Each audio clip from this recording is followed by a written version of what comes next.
Now, one of the things when you're looking, it's very, very important, is when people call me and say, I have a 2,500 square foot house, how much solar PV do I need? And I go, I have no idea, because square footage means nothing. Is it an old home with windows that you can put your hand next to and feel the cold outside? Is it drafty? Is it a really efficient home with triple pane windows and reflective barriers in the roof and all types of great efficiency technologies built in? Because that's what matters. Consumption is what matters. If you have that really inefficient home with really inefficient children, I mean appliances, that solar system that you're going to need for that home, I mean, I've seen some homes say, well, you need about a $200,000 solar system, Like, what? This is like, you don't want to do that. What you want to do is you want to invest $5,000 in new windows. You want to bring a HERS rater, that's known as a home energy rating system. They come in, and you say, oh, well, I have a pretty new home. I said, well, that's great. I know how they build homes in Tennessee. We don't have, our codes are 10 years out. Now, the state government just put in new codes, hopefully better. We don't have commercial energy code in Tennessee. One of those states that don't even have energy code, so it doesn't have to be efficient. But on the HERS rating, a brand new home is supposed to be a 100 on the index. If you actually go and do the blower doors and everything a HERS rater does, most brand new homes are about 150. Even brand new, completely inefficient. Now with an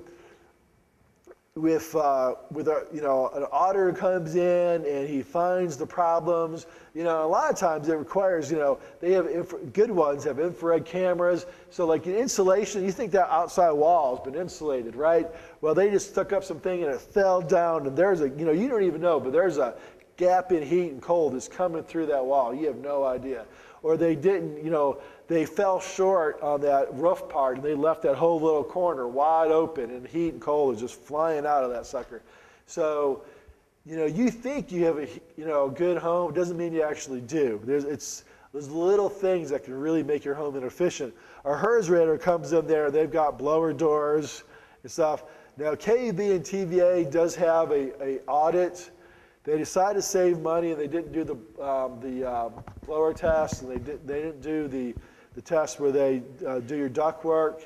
I would go with the HERS rating myself. It's about $500, but I think if you're looking at investment of a solar system and you want to make sure you have an efficient home, I would go with a full HERS rated home.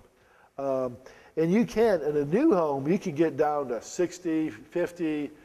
Really efficient. Now when you drive it down too far, it gets pretty expensive to really get down really far. But to at least get yourself in the 85 range, 80, not that difficult. It's not even that expensive, depending on your home. And if it's really old and really big, it might be expensive. But most homes you make much more efficient. Always, always make that investment first. Solar looks like you see this big system, and how much of your energy use is being met with that system, and it can look terrible if it's really inefficient building or home. A HERS rater. There's a couple good ones in this area, West Soward, Bruce Glanville. Contact me and I'd be happy to put you in connection with some of these guys. I mean, they'll give you a good sense. I mean, the average Tennessee home, we're #1 in the nation in energy consumption. Yes, #1. Woo! We average 1,410 kilowatt hours a month in Tennessee. The national average for a home is 850. So as I said, our codes are old, they're not enforced, we don't even, and we've had cheap electricity compared to other places, so we don't have a great push for efficient homes. So, even getting your home to the national average, in fact, that will pay for itself really quickly. If you don't do solar, invest in efficiency, even if you never take that next step. But yeah, you can get a sense. Are you closer to the Tennessee average or the national average? So consumption, and KUB doesn't call it kilowatt hours, they call it units. So I mentioned, some of you were in here earlier, well, how do you find a quality installer? The very best way is, are they NABCEP certified? That's a certification for installers by the North American Board of Certified Practitioners. You can go to their website, nabcep.org. You hit Tennessee, they have a map of the nation. You hit Tennessee, and they'll list all the NABCEP certified installers in the state. If they are certified and you go talk to them over in Crutch Park right now, one of the first things they'll do is pull out their certification. There are good installers that aren't NABCEP certified. Either they're newer and haven't qualified for the test yet, or they're old, they're so busy they haven't bothered. But it's really good quality control. I feel comfortable. It's a very rigorous test. They have to go in an official testing center. A camera watches them to make sure they're not cheating. It's a 4-hour test. They throw every crazy question on shading and roof safety and interconnection of different panels. They have all these really bizarre, difficult questions. But if you can, I know good installers that have worked for 10 years that flunked it the first time they passed it, even though they studied like crazy. It's a difficult test. But if they are a certified installer, you can feel really good that your system's going to perform. And you know, a lot of times the system might work, but it's not really performing like it needs to do because maybe it's hitting shade issues. You know, these things run in rows. And if you have a pipe sticking, this little pipe right here, and it's just shining on that one panel, well, guess what? That electricity that's flowing that way stops at that one panel. And that whole part goes off. So you can really hurt your performance. A good solar installer will know this. But you know, so it's worth finding somebody that's experienced and has passed the test. Now, I do want to say this, they will sometimes say that there's a beginner certificate. Palisippi State has now started a hands-on training program for the beginner certificate. That gives you your basic foundation. Then you get out in the field, and then you can qualify after you design 2 systems for the full. The installer certification is what I'm talking about, not the beginner certificate. Beginner certificate is good. But that's designed more for the regular crew. They should have a designer that has installer certified. But you know, findsolar.com is another way to find installers. People can recommend on that, which is nice. Solar Energy Industry Association, most serious companies are members of that. So finding out if they're a member of SIA is always a good sign.